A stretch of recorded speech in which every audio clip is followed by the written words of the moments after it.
આગામી લોકસભા ચૂંટણી અનુસંધાને વડોદરા શહેરમાં કાયદો અને વ્યવસ્થા જળવાઈ રહે તેમજ એનડીપીએસ એક્ટ હેઠળ તથા અન્ય ગુનાઓમાં નાસ્તા ફરતા આરોપીઓને પકડી ગેરકાયદેસર કાર્યવાહી કરવા એસઓજીને ઝડપી પાડવા સૂચના આપવામાં આવી છે।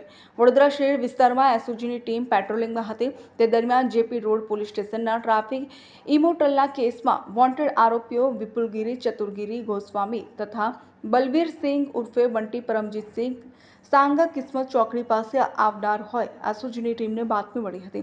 જે બાતમીના આધારે એસઓજીની ટીમે વોચ ગોઠવી હતી ત્યારે વિપુલગીરી અને બલબીરસિંહ ઉર્ફે બંટીને ઝડપી પાડ્યા હતા। એસઓજીની ટીમે જેપી રોડ પોલીસ સ્ટેશનના વર્ષ 2023માં ધ ઇમોરલ ટ્રાફિક પ્રિવેન્શન એક્ટના ગુનાએ ડિટેક્ટ કર્યો હતો।